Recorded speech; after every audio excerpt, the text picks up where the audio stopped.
Qırımda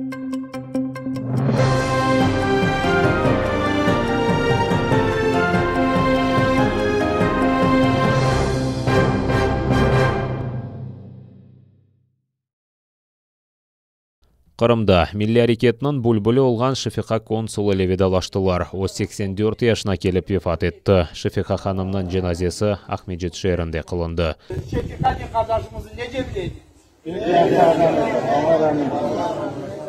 Milli hareketçi Mustafa konsulunun apayı olup Шафиқа ханым da milli hareketке қошылды. O Qırım tatarlar hakkında keçirilecek toplaшу ve narazılıklar hakkında malumatlar kataydı. Bundan sebep KGB evlerinde defalarca tintövler keçirdi. Ama buna bakmadan o sesinin yakınlarını kuvandıraydı. Güzel sesi için onu milli hareketinin bülbülü dep adlandıraydılar. Buna beraber Şafiqa hanım onlarca yer ve muzikanın muellifi ola. Onun yerlarının jiyintığı dünya yüzünü gördü. Şafiqa konsulunun yerlarının ekseriyeti Qırım tatar halkı ve milli hareketke bağışlanған. Ah vatanım, doğanda yerimesi полный голос. Dilegim sensin, bağrında teslim etilsin. Son gün nefesim. Bu inisiyatifin antı deyip koygan edim ben. Toprağını gözüme sürtüp ant eyledim. Kırım'a qaytmayın toxta deyip söyledim. Sözlerim var dedim. Şafiqa konsul daimi şekilde ATR telekanalına kol tutup o'zi nefaqachi olganına bakmadan maddi jihetten bile yardım etmege tırışaydı. Yayınlarga qo'shilgan vaqt işgalchilerden serbest Qırımna ko'rmege arzu etkenini aytib, yaşlarını milli hareketke qo'shilmaga chaqiraydı. Biz yan Qırımga ayak bastık dep kuanganda bizim dinimizge düşmanlık etkenler 200 yıldan beri düşmanlık etken kene arkamızdan gelip yetti. Bizim millet çok şeyler görüp geçirdi. Revolüsiyadan geçti. Nikolay Cenk'inde de iştirak etti dedelerimiz. Bu büyük Cenk'te de iştirak ettiler. Kene de bizim sepe öldüre bitiremedi. Akıbeti de bitiremeyecek. Hepsi bir bizim millet azatlıkın sevgen millet. Kimseye boyun eğmegen millet, boyun eğmedik, eğmeyeceğimiz. Şafiqa konsul yaşlarga yapқан murajatlarının birinde biz yırlap bitirmegen yırlarını yırlap bitiriңiz, bizge yürmege izin berilmegen sokaklarını siz keçiңiz. Eң esası devletçiligimiz tiklenmesine erişiңiz dep aytқан edi. O yaşayışının sonki kunlerine kadar Qırım tatar milleti ve ana tili saklanması için kureşi edi. Bunun beraber dünyanın çeşit memleketlerinde yaşagan Qırım tatarlarını vatanda toplaşmaga çağıraydı. Bütün dünyada yaşayan Qırım tatarların hepsi kel toplaşsınlar Qırımga. En yertim bugün Qırımdaki Qırım tatarlar urf adetlerini unuttursalar, Qırım tatarların yeryüzünü kayıp etmek niyetleri var. Bizler mında özümüzün kim olganımızın ispat etmesek ayaklarımızı yerge terencerek etip basıp bütün dünyada oturan 5-6 milyon Qırım tatarları kimnin diasporası olup kalacak? Kim olganımızın, tamırımızın, ecdadımızın başımızdan geçken tarihi meselelerini unutmayıp halkımızga birbirimize biz sarılayak da birlikli olayak. Siyasi mabuslarının analarına kol tutmak için para toplanған, ләқайт olmagan insanlar işgalciler tarafından mahkum etilgen Emine Abdulganiyeva, Zeliha Abxayirova ve Zoriya Mursinova için para cezasını ödedi. Ular ruhsatsız numayışlarının keçirilmesinde qabatlı olarak tanıldı. Ama doğrusunu aytqanda keçken sene oktyabr ayında kadınlar öz oğulları Rustem Mursinov, Arsen Abxayirov ve Eskender Abdulganiyevke kol tutmak için bir kişilik narazılıklarını keçirdi. Qırım tatarlarını Sankeylarının Hizbut Tahrirge alakası бар деп терроризмді қабатлы танып 12-ден 17 yılға қадар mahkum ettiler. Оларның аналары o demek керек olған 25 000 рублені бутын халық топлаған. Люди вспомнили о том марафоне, который проходил раньше. По 10 рублей собрали, как бы это незначительно небольшая сумма, но, альхамдулилля, это показатель единства нашего народа. И как бы собрали нужную сумму, для того, чтобы как бы оплатить эти штрафы и для того, чтобы помочь как бы матерям, чтобы эти деньги не легли на их плечи. Зори Мирсинова Мабус Рустем Мирсиновнан анасы ич канунны бозмағанны қайдеті. Одегер аналар кыбы елға оғлым терроржы дегел язысынен плакатнен шықты. Сияси мабуслерінің аналары ишгалжы акимиетнан басқысы себебінден чорланып ич пара жезасы оларға оғылларының азат етілмесі үшін күрешмеге мания олмайжақ деді. Вот сегодня мы оплатили, но возмущение того, что несправедливость и незаконное действие наших властей привело к тому, что наших сыновей осудили по политически мотивированным делам, запугать весь народ и не дать людям высказать свое мнение. Мабуслерінің айлелеріне қол тұтмақ үшін бір чоқ инсан келді. Олар не пара жезасы, не махкеме отырушылары қырым-татар халқыны қорқытмаз деп айта. Вот эти штрафы, депортации, вот эти тюрьмы, они думают, что они этим самым запугают нас. Но мы выдержим это, и мы не успокоимся и будем бороться за своих детей до тех пор, пока последний из них, а их почти 200 человек, не будут на свободе. 61 яшында олған сияси мабуз Сервет Газиев Ростов-на-Дону шеріндейке верем хастаханесынан неврология бөлігіне атқызылған. Оны қырым бірдемлігі хабереті. Ишгалжилер Сервет Газиев еда 24 қырым татарыны Хизбут Тахрирге алақасы бар деп, терроризм ве Русияда акиметні күчнен запт етмейін тылуында қабатлай. Рус махкемесі Газиев неврологларынан незарета алтында олғаны үшін мабузке невбетеке отырышта бұлынмаға рұқсет бермеді. Сервет Газиевтің юзыны фельдшурды. Шымды оның алы белледе келді. So, ladies and gentlemen, the President of Ukraine.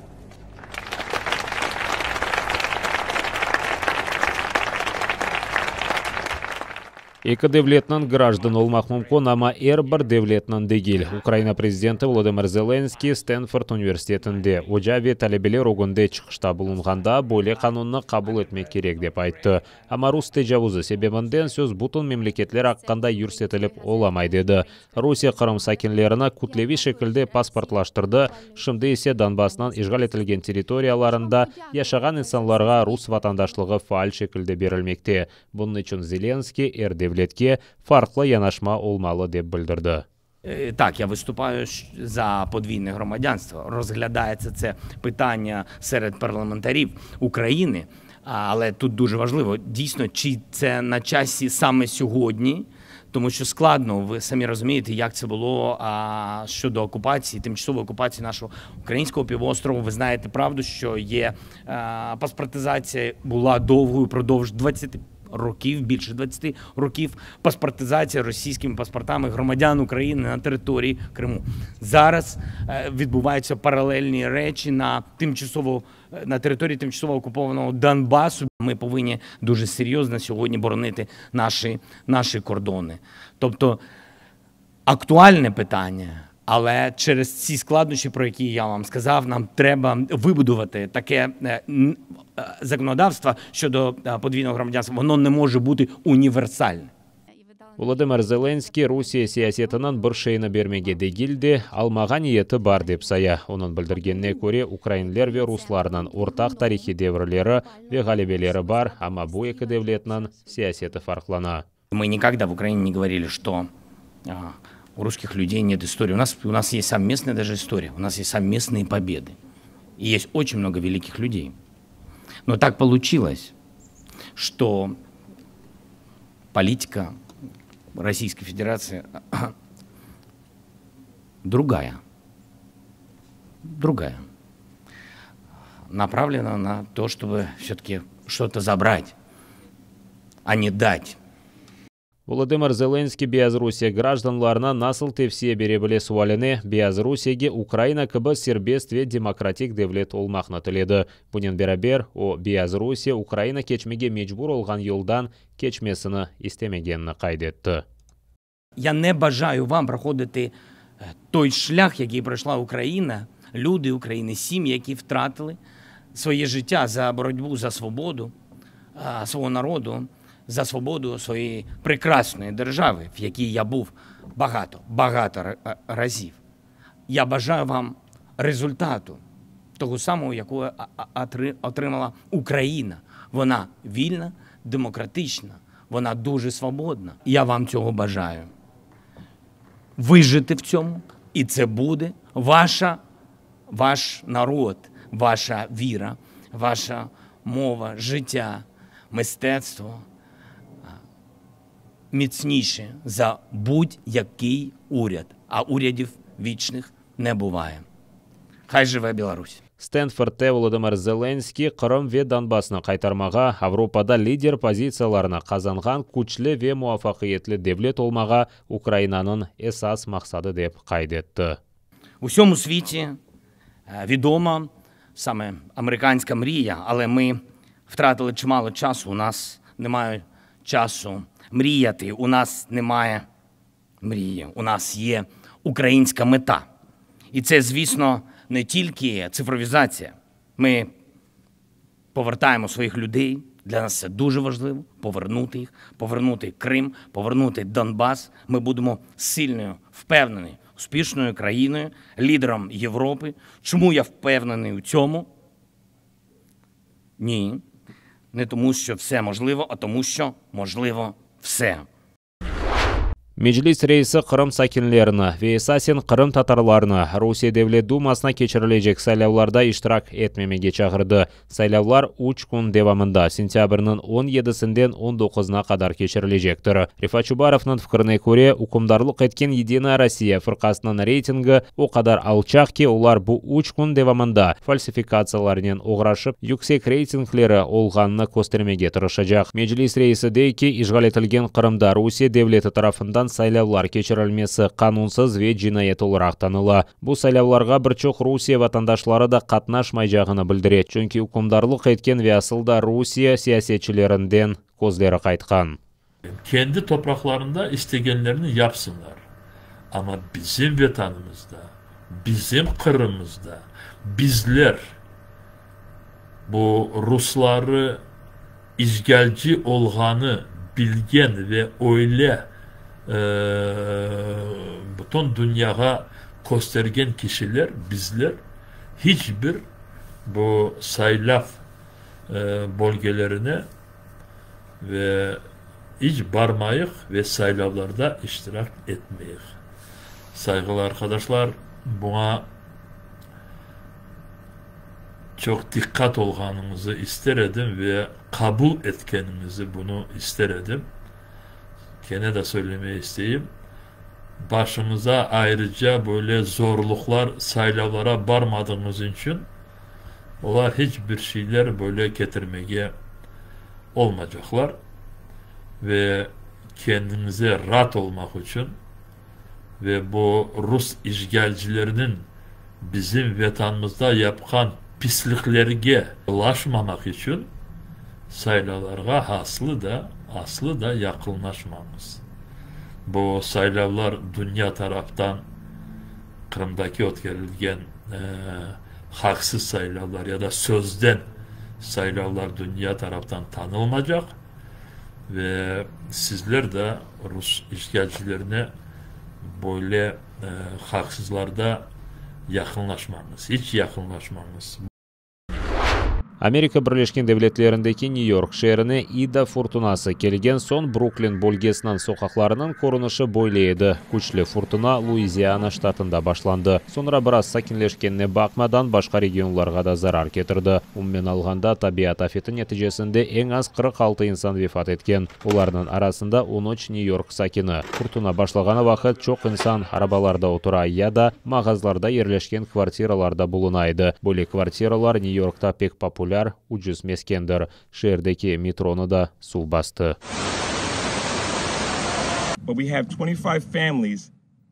Сімей, які треба переселити. Також 496 автомобілів було покинуто. Їх потрібно перемістити в безпечне місце. Проведено 69 рятувальних операцій у воді. O Brooklyn'den son New York'ның ikinci en büyük rayon olarak sayılı. Yerli sakinler aytkanına göre, bazı yerlerde su seviyesi insan boyundan da yüksek edi. Вода доходила до шиї. Мій сусід із другого поверху тримав мене за руку, а я тримав за руку дружину. І так ми вибралися з підвалу. Коли ми вийшли переставити машини, води було вже по груди. Після цього почався просто дурдом. Коли я повернувся додому, то доводилося щосили чіплятися за верхню частину паркану, щоб вибратися живим. Ида фуртунасы Мэриланд штатындан Коннектикут штатына кадар узанган бутон шаркы ялыга зарар кетирди. Унун нетижесинде рекорд ягмурлар ягды век күчлүү торнадолар кечти. Табиат афети апансыздан башланды. Инсанлар убакыт тропик фуртунасы севиесине кадар тынчланган касыргадан о кадар буюк зарар беклемейди. Пакистанлы Шафик Мухаммад Афганистан территориясындаки капалы сыңыр кечти янында тура. О элинде паспорт ве бір чоқ весиқа тутып, уна айлесинен Пакистанга не үчүн ебермегенлерин агламага тырыша. Талибан арбилери Афган тарафындан сыңырны контроль эти. Эвелси эки мемлекет арасында торки адлы сыңыр кечти эң чоқ кулланылайды. Ама талиблер Афганистанда укумдарлыкны өз элине алган сон, анда сыңырдан кечкен инсанларынын сайысы пек экселди. Не знаю, чому нас не пускають, ми стоїмо тут і запитуємо, в чому причина і що потрібно зробити, щоб нас впустили. Раніше все було нормально, зараз правила змінилися, вони змінюються щодня.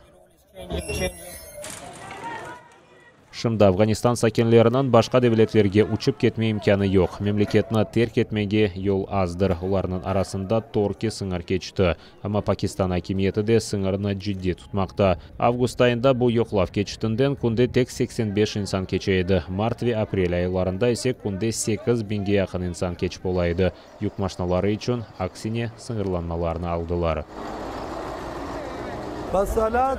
Поки Талібан не створив уряду, коли це трапиться, подивимося, чи стане краще, але він вже скасував додаткову плату для водіїв вантажівок. Талиплер Афганистанны терк этме умутунен топланган инсанларны жоклав кечтинден кувды. Пакистан арбилери айтканына көрө вазиятны эйлештирмек үчүн Талибаннен ишбирлик япмак керек. Зараз з того боку кордону військові Талібану, і ми кооперуємося на місцевому рівні. У Торкаме можна побачити, що пересування людей і торгівля йдуть як зазвичай. Чок вакыт бу дагылык ерден кечкен сыңыр шартлы. Онун сайысында ерлі сакинлер бір мемлекеттен башкасына маниясыз кечип олайды. Факат соңки бір кач жыл дебамында Пакистан ве Афганистан исиянчыларны саклап, уларга комшу территорияны ужум этмеге рухсет берүүдө бір-бірына кабатлай. Шымды Пакистан 2600 километрлик сыңырда Мадени читнын курулмасыны аман-аман битирди.